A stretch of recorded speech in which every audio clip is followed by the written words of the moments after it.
The following program was produced by an independent community producer.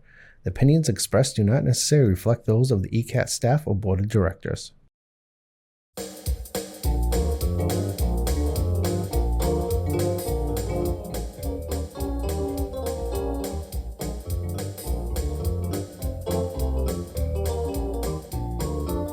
Well, hi, it's Kathy back again, and we're going to talk about the PACE program today, Program for All-Inclusive Care for the Elderly. I do this program during the year. I bring in expert guests for my focus, which is purpose-driven aging. And this falls under the 10 domains that I went through about a year ago that I learned as a geriatric care manager and where people get kind of hung up. So without further ado, I'd like to introduce the guests that are here today. Over to the right in pink is Judy Tran. She is a board-certified family nurse practitioner. And before becoming a family nurse practitioner, Judy built a rich nursing career across a lot of different healthcare settings, but was always drawn back to the home-based community care. And she has a deep passion for servicing older adults. She thrives on building meaningful connections with elderly patients and their families, helping them navigate decisions, care decisions with expertise, empowering people so they can remain in their communities. And Judy works on the clinical end, advising patients and families as part of the PACE program. In the middle here is Kerry Conlon, is a senior community relations specialist. Both these women are with Harbor Health, the Elder Service Plan, and there's one in Brockton and there's one in Mattapan, and both of these women represent both of these, even though they actually work out of different offices. So Kerry is a dedicated advocate for older adults, bringing over 20 years of geriatric experience to her mission of expanding high-quality care and supporting aging in place. That's a term we've used a lot on this program. A trusted community partner, she works tirelessly to elevate the awareness and meet needs of this growing vulnerable population. Welcome. Thank you for giving us your expertise and time today. So what we're going to look at is an overview of the PACE program to kind of dive in, and then a look at PACE services, from a participant's perspective, patients, what they're coming with, where they're struggling, and how you help them. Then from a clinician's perspective, what it's like, working in the PACE program. And then roll into how end of life kind of figures into this. I know we were talking a little bit about that earlier. And then we'll wrap up. So tell us a little bit about PACE. And I know, Kerry, I think you're going to be the one to talk about this, what it is, eligibility, what the requirement is to enroll in PACE. Can anybody, if I had a client or a patient, could I just, PACE is good, give them a call? Mm-hmm. Well, certainly. I can give you a little bit about the program's history. So PACE is a national model of health care. It stands for Program of All-Inclusive Care for the Elderly. And this is an innovative model of care that actually started out in California in the 70s. And it started in a community where many families had immigrated from places like China, Italy, the Philippines. And as their loved ones were getting older, the whole concept and notion of going to a skilled nursing facility really was not part of their culture. Mm-hmm. Yet these were older adults who needed more support services. And that's really where the PACE model began. It was started as a community-based model, and it's grown across the country to 33 states. We're fortunate enough here in Massachusetts that we have 8 PACE programs, and our program, Harbor Health PACE, started in 1996, so it's a very well-established geriatric model. Yeah. And right now we are servicing about 600 older adults who clinically qualify for our program. So these are older adults that are 55 years of age and older who have pretty significant clinical needs and potentially could otherwise qualify to live in a nursing home. Yet, as you mentioned, aging in place, our dedicated geriatric team of medical providers and clinicians really work to allow for these older adults to remain in their community setting of choice. One of the things you just brought up that's interesting is could live in a nursing home, and that I was asked a lot, is that level of care. What do we mean by level of care, and how is that different from, say, nursing home medical level of care and functional level of care? Can you talk a little bit, either one, about the differences and how that works out to qualify? So in terms of nursing home level of care, what is provided there is that they do have 24/7 medical supervision, whereas, like if a patient is living in an assisted living facility or in a home, there's some limitation to that. And that's kind of where we come into play, where we put in services to help the individual remain at home and to help them stay in place, to age in place, rather than putting them in a facility. Like we work very closely, like whether they're in an assisted living facility, we work with the team there, or if they're in their independent housing, we would work with family, friends, or whoever it is that they have available as support for them. So what you're saying is that people really need to have a complex care situation and a high level of not just medical need, but personal care need? Right. Is that correct?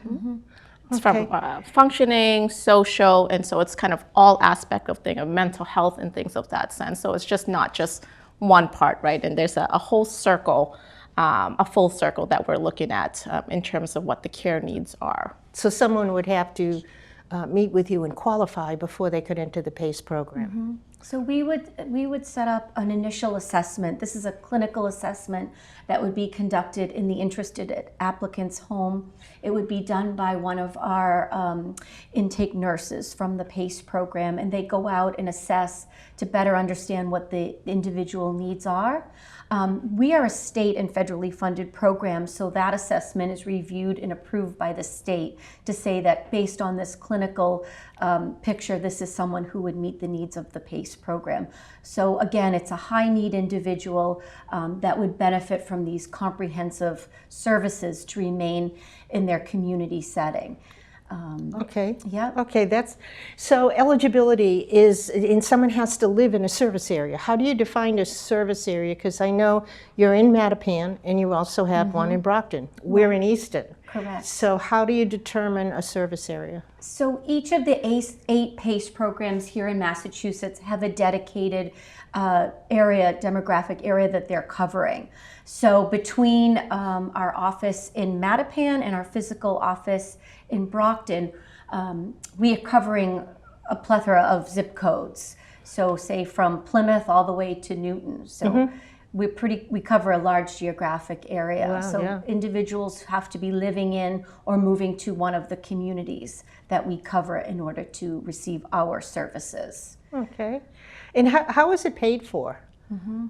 So this is a state and federally funded program, as I mentioned. It's funded through the offices of Medicare and Medicaid services. Medicaid, also known as Mass Health here in Massachusetts. So in addition to qualifying clinically, we also conduct a financial assessment. And if somebody meets the financial criteria for community Medicaid, then folks who belong to our program do not pay anything to participate in this program. So when they enroll into PACE, all their medical care and support services are covered in full. So this includes their doctors, this includes home care, transportation, access to a day program, any medical equipment, prescription costs. So it eliminates any co-pays, premiums, or prescription costs. Now these are for people that are dual eligible, that are eligible for both Medicare and Mass Health. Correct. In Okay. order to not incur any costs, you would ideally be dual eligible. There are folks who belong to our program that may not qualify for Medicaid, and then those folks can private pay for the program. Okay. And what would it cost to private pay if someone was paying out of pocket? Right. Right now, if you were going to private pay for our program, it could be upwards of $5,000 per month. Okay. Again, less costly than a nursing home, Right, but certainly not inexpensive. Some people may private pay for a short term as they're preparing to qualify for Medicaid, meaning they're spending down their assets. Exactly. Exactly. And do you work with veterans? Oh, we do indeed. Yes. Yep. Okay, and does the Veterans Administration get involved in the Yeah, payers so as well? the PACE program really integrates nicely within the Veterans Administration. Okay. So many of the veterans who may be involved with the VA system are able to benefit from both programs.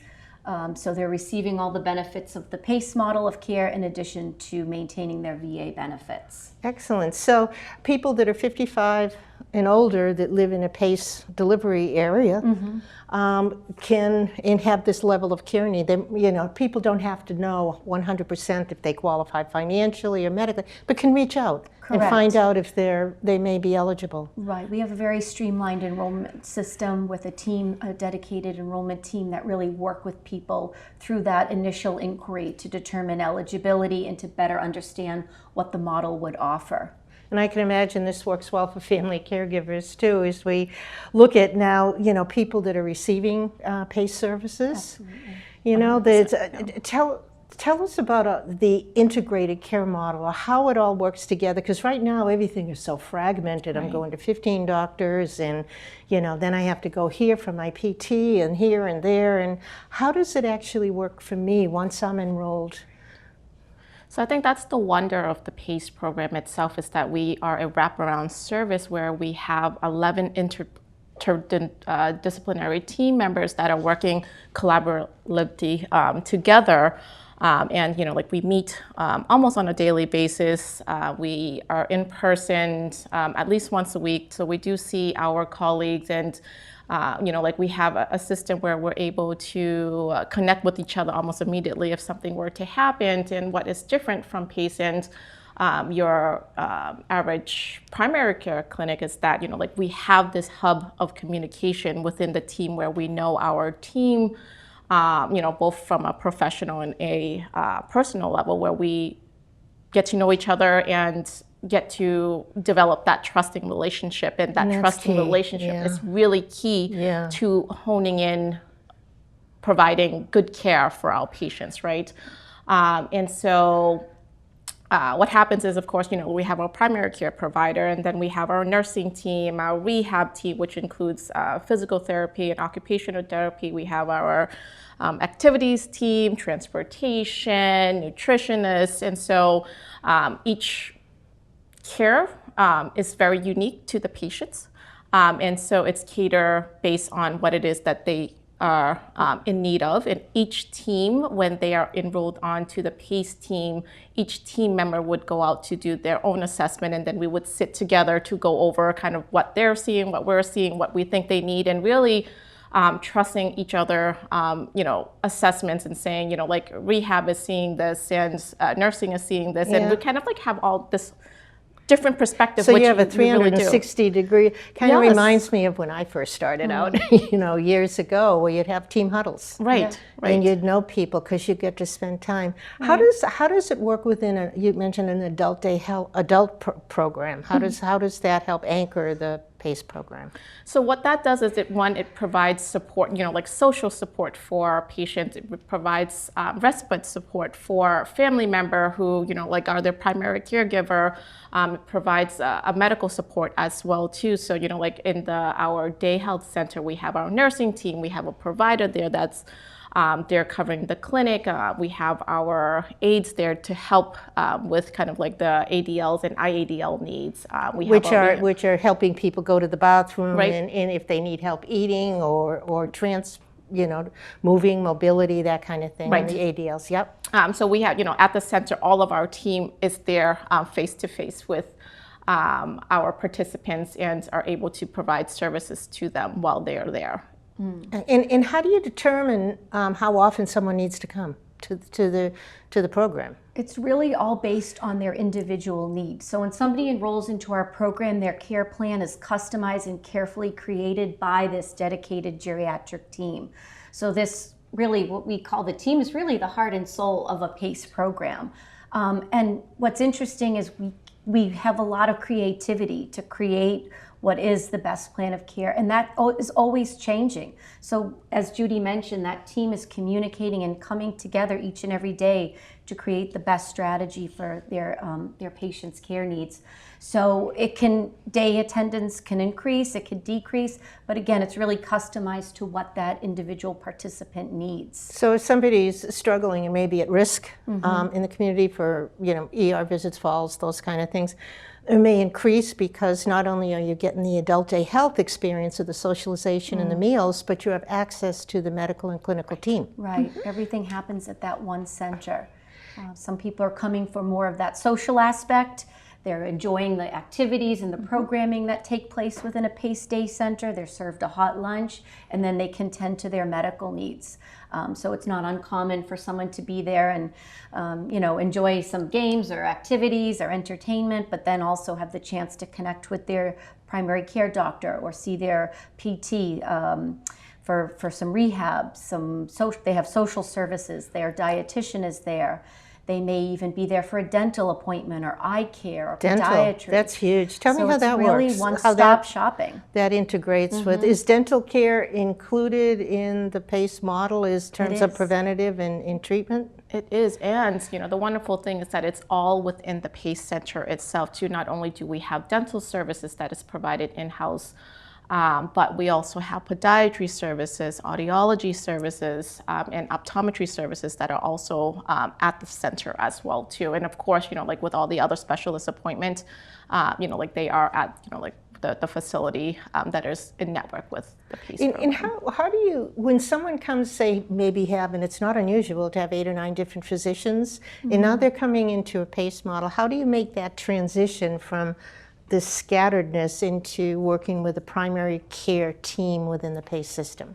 So again, the beauty of PACE is that, like we are patient-centered, right? And so we're focusing on kind of like what matters. And we really take a look at all of the specialists that the participants are currently seeing. And you would be very surprised to see that they're probably seeing at least 5 or 6 different specialists. And these specialists, unfortunately, all does not communicate together, right? It is a fragmented system. I mean, we have the electronic health system, like a lot of the systems use Epic, and really, that's really the only method of communication. Whereas with PACE here, we have a little bit more of a control and flexibility in that sense, where we're focusing on the patient, talking to them about what matters, and is there things that we could manage? Because it could be that they've seen a cardiologist for the last 20 years for high blood pressure, but that's something that a primary care provider can see. And so, like we'll talk to the patient, we'll talk to the family and say, hey, like can we reduce all of these visits? Because what happens with a lot of these specialty visits is that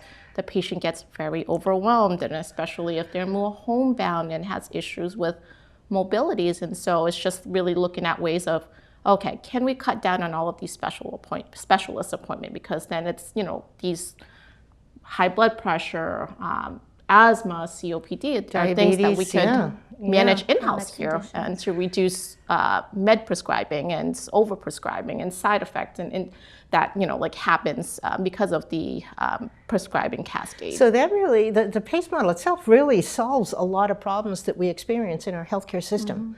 And still can keep someone in the community, which is kind of, you look at it and you say, aren't they opposite? And it's really not. Right. The data does suggest that PACE participants tend to have fewer ER visits, less time, obviously, in rehab settings, because it's in medicine in real time. And then don't forget, our primary care doctors at PACE are geriatricians, meaning their specialty is elder medicine.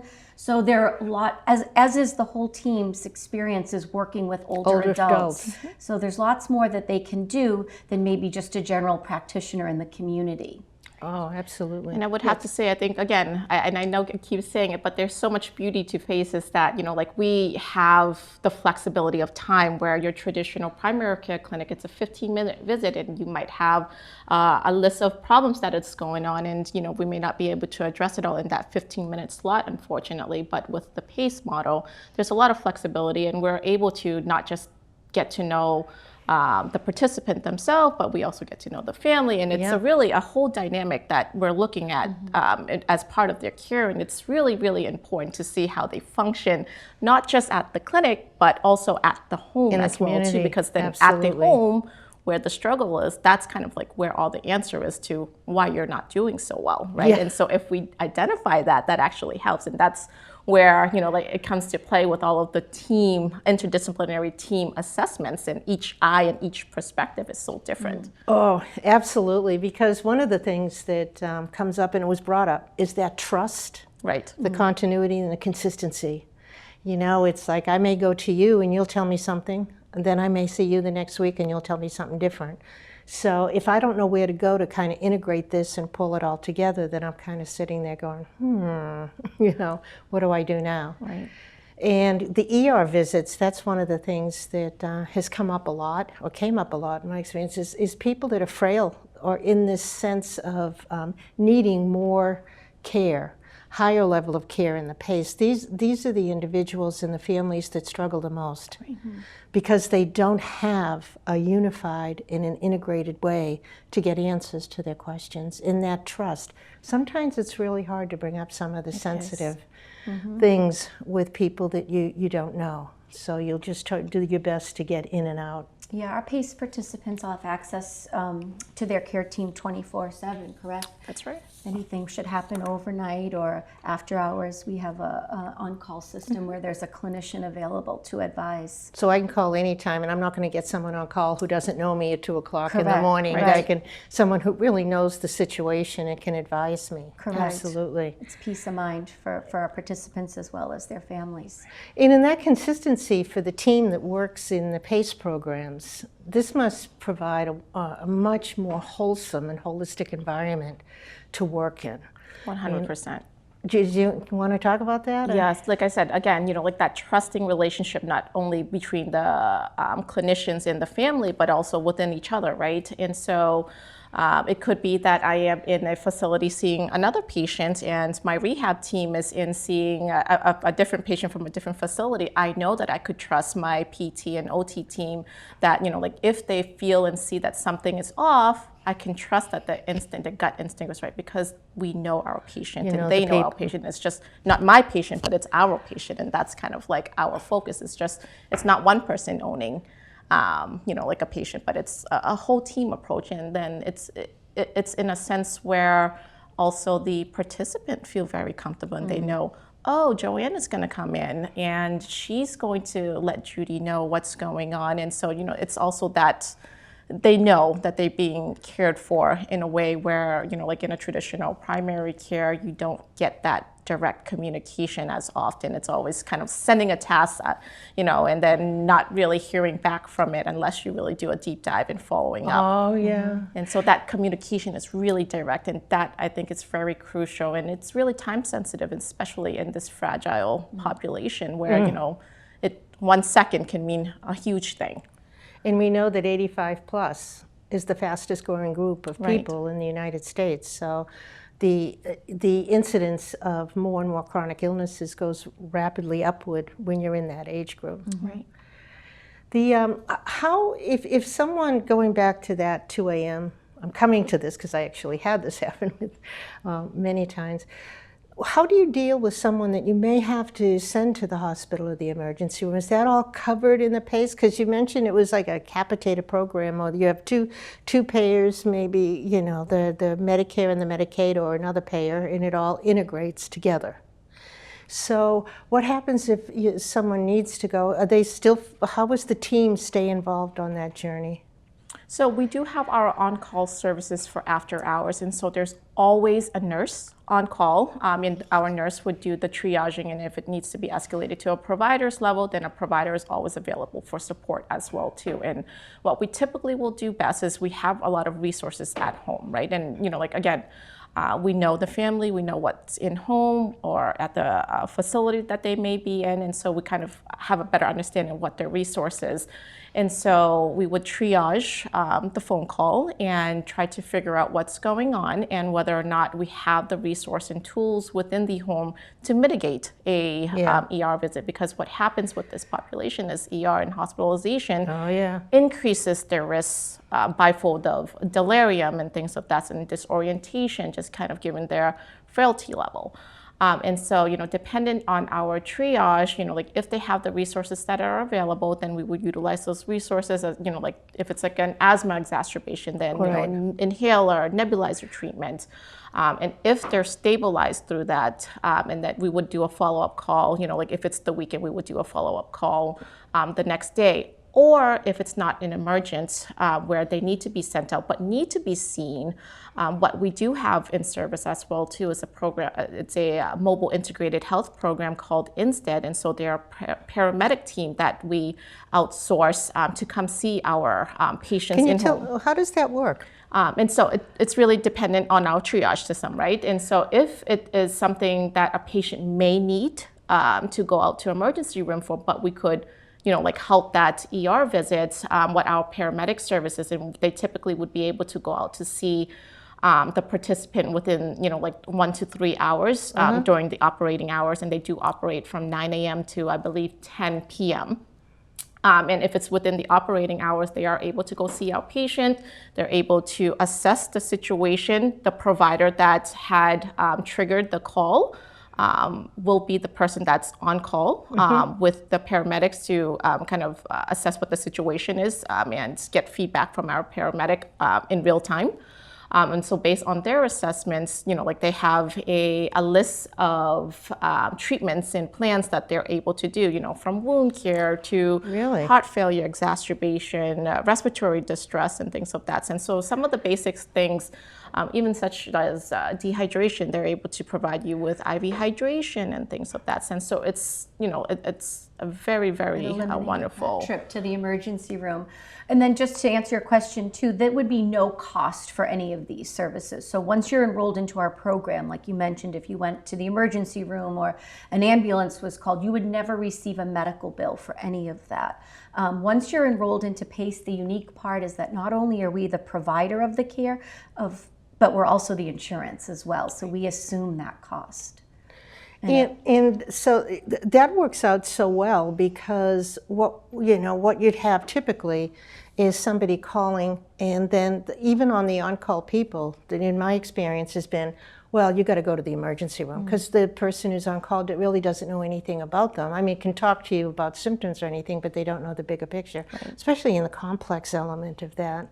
So is that a new service that you've had, or have you had that for a while? No, that's been going on with our program for quite some time now, and we've been utilizing, and I believe like a lot of, there's a couple of other PACE programs as well too that are utilizing that, and it's becoming more and more popular because it is a fantastic way to reduce any ER visits and things of that sort. Unneeded, unnecessary, and sometimes it's really unnecessary because like like with the triage in traditional primary care is that symptoms of a UTI means go to the emergency room, but that's things that we could treat here, right? Exactly. And they have the resources to do a dipstick to test for a UTI and things of that sense.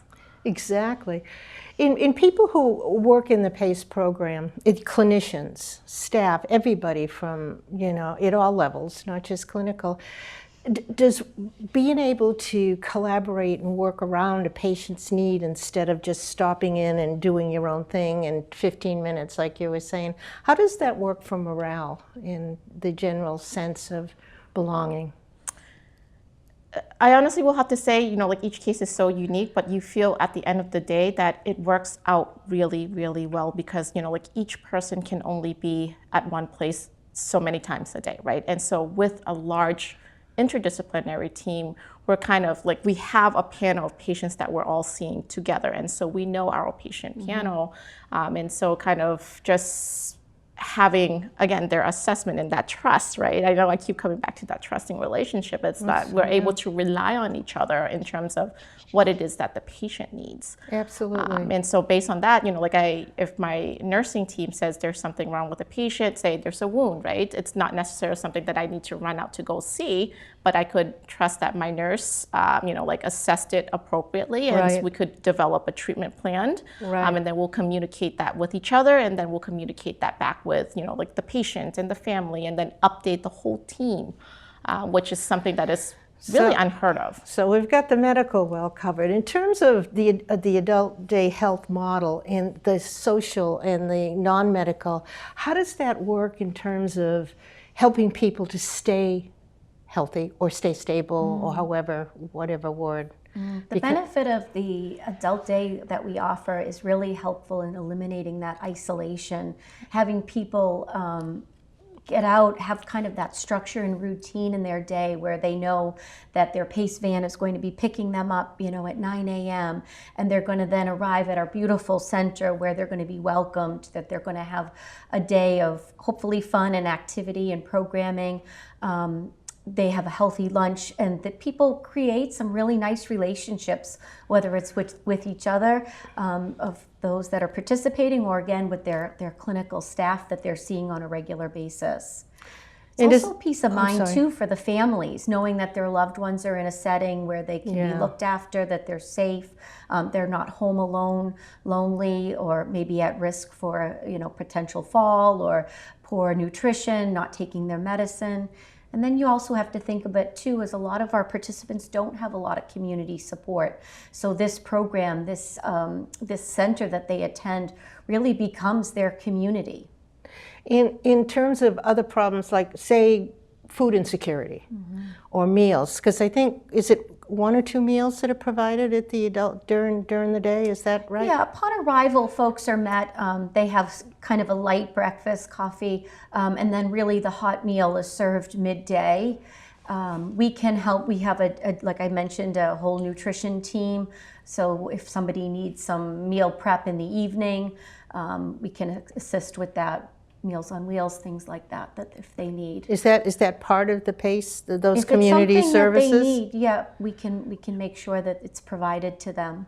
And that's something that our nutritionist or dietitian would assess the family for, the family and the participant for. And we would really cater to what their dietary needs are. Whether it's low sodium, is it pureed food and things of that sense. And so we're able to cater it to what it is whatever level that they need.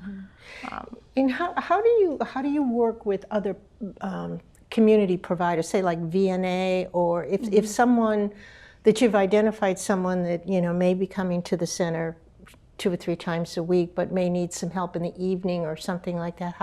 How would you refer? How do you work with other community providers? So PACE is so comprehensive that generally we have all the supports within our PACE network.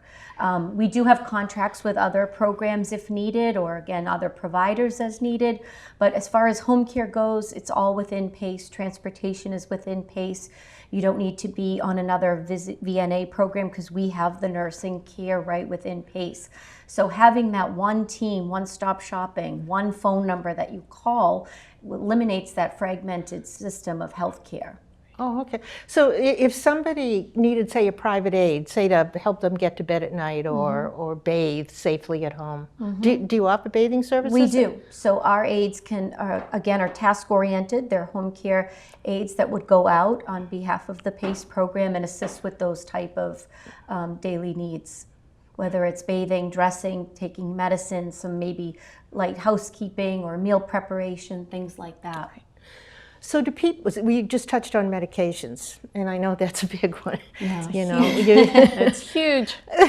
If too many people take too many meds, right. and you would talk, Judy, about how you can scrape down or at least assess and be able to get people on meds that they really need versus ones that they might have been on for years, and maybe not be necessary now, and kind of control that. How is the med administration or the med management overseen, which is different than ordering meds and deciding which meds to take, but make sure they're safe? They have inhalers, they have oral meds, maybe injectables. Primarily with medications, it is focused under the primary care provider, and the primary care provider would oversee all of the medication. And everybody does work very differently in terms of how they practice, but typically what I would do with a new oncoming patient is, of course, assess what their needs are and really take a look at their medication, because a lot of the times they're on what's called a prescribing cascade, right? And they're on one medication, and then because that one medication causes a side effect, and so because of that side effect, they're put on another medication, and then they're on a list of as needed medication and a list of vitamins and things of that. So we take a look and see absolutely what the maintenance medication, of course, like any heart diseases and things like that, like blood pressure medication, that's things that we wouldn't want to necessarily fix at that time. But we look at the as needed medication. Do they really need to take 600 milligram of Motrin 3 times a day, because there's a bleeding risk with that. Do they really need to take all of these supplements as well too? And so, like that's a way of cutting down. But we do manage very tightly all of the medications. Patients that are within the PACE program, only PACE providers can put in the prescription, which is really, really good because, again, it's a way to mitigate the prescribing cascade. And so, like if they were to see a specialist, we would review the notes. We have access to that. We have a medical records team. We also have their electronic health system team as a health record for us for reviewing as well. So everybody's looking at the same thing. So we're looking at the medical records to see what this cardiologist recommend, and then we would then determine whether or not, do this patient absolutely need it. And sometimes there's a miscommunication where this patient's already on this and the cardiologist didn't see that the patient's already on this. And so then that is when we would do the care coordination and reach out to the specialists and speak to them to that regard. So once the medication is decided that is needed, the provider would then send the medication to the pharmacy that's in network. That pharmacy is actually in close communication with the PACE providers as well too. We have direct messaging capability, which is great. And then they would actually deliver the patient's medication, to their home? To their home. Oh, okay. Like typically it's within the same day if it's, like done before a certain time. And typically that's kind of like later in the afternoon that the medication needs to be sent to the pharmacy, and then they would get it to them that night and delivered home. So this really cuts down on the wear and tear. Caregivers and family members must love this. Yes, they do.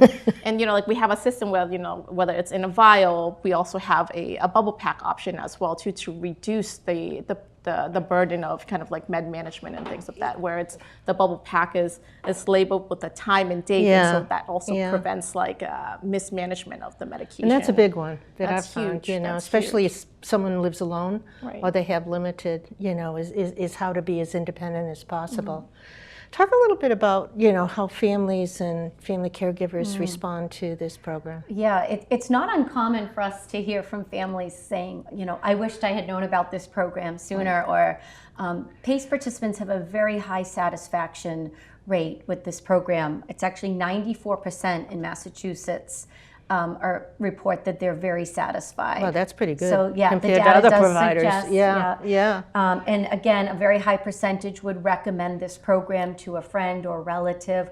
I think once people really, acclimate and transition over to the program, all the supports that they're receiving and that kind of wraparound approach to their care, people do really well with, and they can remain and kind of the program grows with them ideally right through the end of their life. So this is why we're here, right? To get the word out, for people to know about these programs. None of these programs do any good if people don't know of them. And that's true, because there's so much negativity right now. You turn on the TV and you think everything's just dissolving or going away, and you have good, solid programs that have existed for a long time that aren't really well known. Right. And I think, at least in my experience, if you can talk about this, is that sometimes I think people don't know they can initiate a referral. My doctor never told me I needed this, so I didn't think I needed it. Or, I haven't heard of it, so it's probably one of those scams. Right. So if people have, an interest in something like this, a family member, how do they initiate? Do you talk to your doctor? What would be the best advice you could give? Well, we can have people reach out to our team directly. We always invite people if they'd like to come in and see the center, this innovative space that's thriving, really. So people generally leave a PACE center and say, wow, that's pretty impressive what's happening in there. So we invite people to reach out on their own behalf. Also for people to reach out maybe before they need these services, right? To kind of think about what's available in my community. What's something that may suit me at a time when I need a little bit more help at home, or my mom might need more help. What's available? So people make educated decisions when the time comes that they're not really trying to make a rash decision during a crisis. Which is what most people do. Right, right, reactive Yeah, instead of proactive. No matter, I've been in this a long time, Yeah. like you have, and it's like, my God, no matter how much it seems to be that one incident or that one event that hits it and it cascades just down, Right. and then people end up in an environment that might not be the best because it's not realizing. Do you provide, I'm trying to think of the right word, like a trial, or can someone that might not be certain of like this model? Absolutely. Our team can, especially to like our geriatricians or our nurse practitioners, during kind of that time when people are researching or maybe looking at the program, they're always available to talk with the interested applicant to kind of make sure this program is going to be the right fit to meet their needs. So there's a whole enrollment team that works with people, but we invite people to come and see the center, maybe even speak to other participants that are there to get a better understanding from a participant perspective as well. Yeah, that goes a long way. Yeah, absolutely, because we really want it to be a collaborative, right? We want people to enroll into the program and say, gee, this is actually what I was presented with and it's meeting my needs, and I'm really satisfied. But PACE is a well-established, it's a national nonprofit model of healthcare. It's been around, like I said, here in Massachusetts for 30 plus years. I know. It's like these really good, and I don't endorse many programs, but the really good, comprehensive, integrative model where you can get answers. And this is what I've learned when I ran my practice, is it was the fragmentation, the not being able to get a hold of anybody, people who didn't know me, a new problem, and as a family member they just pull back and back and back because no one knew what to do. Right. And this team is so well versed in medical issues that affect older adults. So they really bring that experience, that element to both our participants and their families who are challenged with navigating all this. And that is key, because geriatrics is its own specialty, and a lot of people don't realize that, and we don't have enough geriatricians. We don't have people in the clinical or the social that understand older adults. You would mention, it's one of the things I wanted to talk about today too, is when you build up that trust and you have those relationships with the participants and their families and other caregivers or people who, even I'm sure they get to know one another. And so they, just like, one of the hardest things to approach is end of life, and I know we were talking about this. And when someone is frail or has is older and has a lot of different problems, it gets to the point where most people end up in this revolving door of hospital visits and you see this cascade of events, and yet there's no intercept. Right.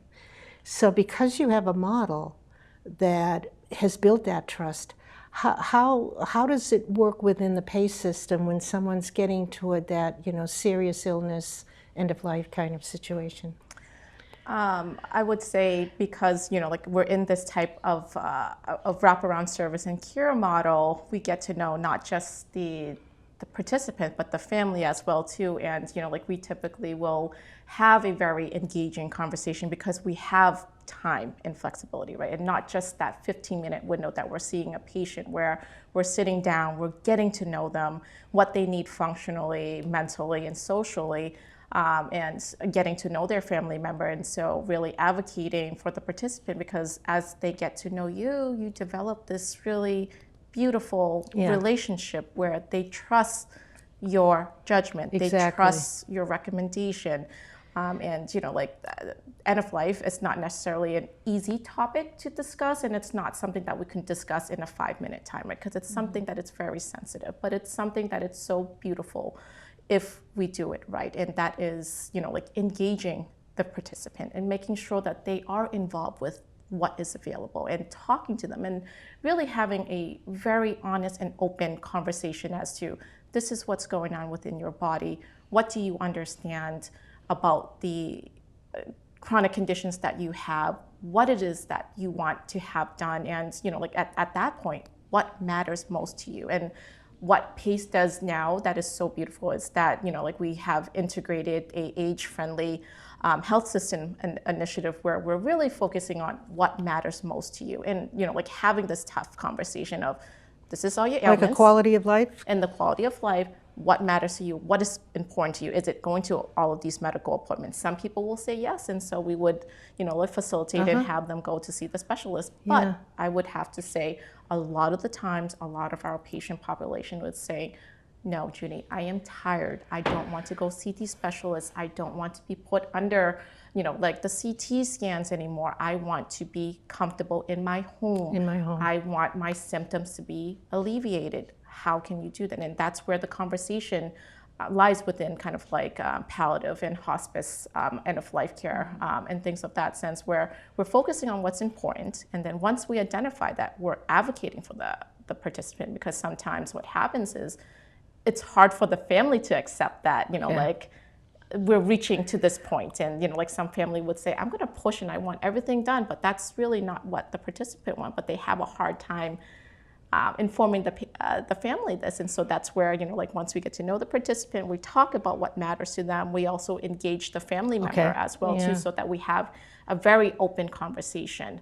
And so once, like that's facilitated, then we would kind of take off medication if that's what they want. We would cut back on their specialist appointment and extensive workup and things of that sense, and really focusing on, okay, if you want to be comfortable and you want to manage your symptoms only, these are the resources that we have that are available to keep you comfortable. And whether it's medication, reducing medication, putting in aid support to help, them with their bathing and feeding and things of that sense. So they're comfortable, And, like providing also family support as well, to providing them with respite.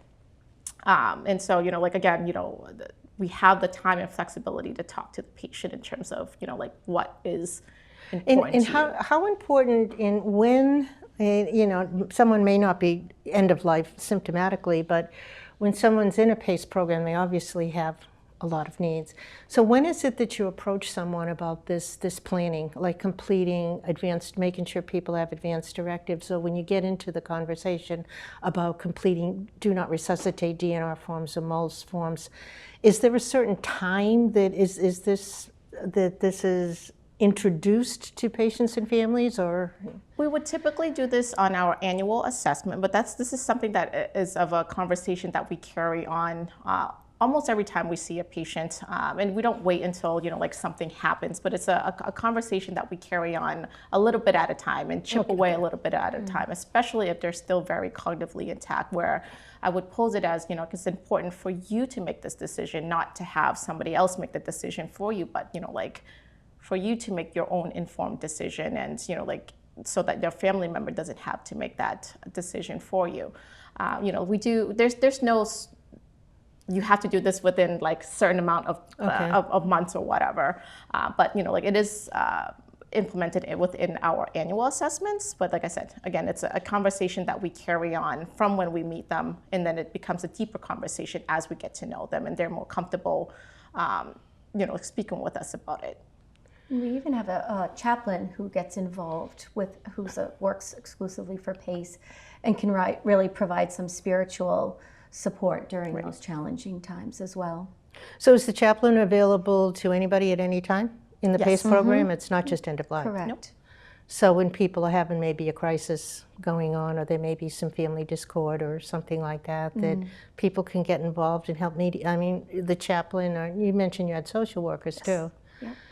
So do you also, in again, not just with the end of life, but hold these family meetings if there are disagreements, those kind of things with because I know we do a lot of family meetings, Yeah. and sometimes it takes 10 family meetings to get one sister in agreement, right? It could be like a whole group of family member where most of them are on board, but then there's one sister or one brother or one daughter or son that may not be in agreement with kind of what the participant is planning for, right? And so it's really having a well-informed meeting with the family and explaining to them, like what the decision entails and why, and advocating for the participant why they made this decision. And sometimes it's just kind of, again, it's so fragmented where they don't understand what is involved in terms of, like palliative and hospice services. That, a lot of feedback that I get is just, oh, we're giving up on mom, we're giving up on dad. When that happens, You brought up a good point, and it's one that's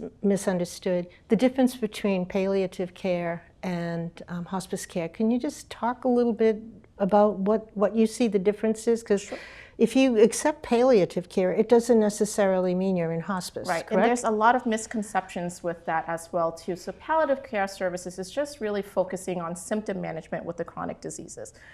Meaning, focusing on quality of life. So, like if somebody is with end-stage COPD, they may not necessarily be dying within the next 6 months, but they may have, a long time left. And so what that essentially palliative services does is that it focuses on symptom alleviation. And so, there are medications that we can help with administration to help with that, shortness of breath and that wheezing or the pain and things of that sense. So there's resources that are available versus hospice. Hospice is something that is more imminent, where we are anticipating that a participant may have 6 months or less left. And so palliative does not necessarily mean that they're at end of life, and it's just again really focusing on quality of life and symptom management. And one of the other things that comes up in the discussion is if people. They understand, but they don't want to give up everything. Or on the other side of that same coin, they want everything done without understanding what that everything is. And this is what's discussed in, so you don't have to have a DNR if you're receiving palliative care, correct? Exactly. DNRs do not resuscitate, or, what people usually or always sign in hospice is, you've made the decision not to have any aggressive treatment. So how does hospice care work within the PACE model? So that's actually within the team as well too. So the team is providing services from A to Z, right? And so we get to know them when they're healthy, when they have their acute exacerbation, and then when they transition to end of life. So they typically would have the same team who have known them from the beginning. Really? To provide the service. To provide the end of life? Really? And that At home? makes it more homesome. And so, it's wherever they are residing at that point in time, and whether it's in their independent home, at a facility, we try to keep them in place, age in place and die in place and die with dignity, right? And so we work again very closely, and when somebody is transitioning to active hospice and end of life, we are seeing the patient in terms of a touch base point much more frequently to provide support, not just to the family, but to the participant as well. And that's too. so And needed. it's the same faces that these participants are seeing. And so they really trust you and do feel at ease at that point when it's transitioning to a very, very difficult time. They have a familiar face that they're able to feel comfortable You become with. like family. Yes, you really, You're really an do. extended You really family. do. Absolutely. One of the things about the PACE model that's always appealed to me is that relationship building that I think is missing, that compassion, that connection, that care that seems to follow people. I just learned today, I didn't realize you took it all the way through hospice care. Right to the end of life. One other question that came up in my head that is PACE, I've seen it work through assisted living. Are there any options locally here, or how does that work? How is it different? I know it's more of a controlled environment because people have 24/7 people available rather than at home. People can live in whatever community setting they so choose, as long as it's a safe setting, correct? So people can live in a home that they own, they can live in subsidized housing, some people live with family members, and some do live in assisted living communities. So we contract with several different assisted living communities, and people can reside in those community settings. They receive their day-to-day care within the community there. They have their activities, they're served their meals there. They have staff there that provide the support services. And then the benefit is that they're still followed by the PACE medical team, so they have access to this robust system of healthcare providers. And then the other part is there's a financial benefit. So we, the PACE program, pay that community a monthly service fee for the services that they're providing to those residents that are PACE members. Got it. Yep. Got it. So it's a nice integration of care and a really nice opportunity for people to So live. the sky's the limit, I think, as we start to move forward and look at, and have to consider different care models. That you people are right on the ground floor. So we're coming up toward the end of this, believe it or not. But I just want to give you an opportunity to just. Is there anything you would like to add, Judy, before we close out? I would think, if you're thinking of a need for wraparound service, PACE is the answer. It is a transition, but it really is the answer in terms of, like with the healthcare fragmentation and the miscommunication and whatnot. Like we are a team that really do communicate very, very closely with one another and with the participant and the family. Mm-hmm. Kerry, do you have anything? Yeah, and we would invite anybody who's listening to certainly reach out with any questions. We realize this is a lot of information. People may be hearing about the PACE model of care for the first time, and as comprehensive as it is, it's a lot, I know, to digest. So we're happy to talk with anyone to better understand what our offerings include. The enrollment process we can simplify and work with people who may be interested in applying for themselves or perhaps even inquiring on behalf of a loved one. And again, we invite people to reach out if they'd ever like to tour and see a PACE center. I think coming to see the center really offers an inside perspective of what we do and what we do so well each and every day. And it really is quite a program, and again, a growing model of care.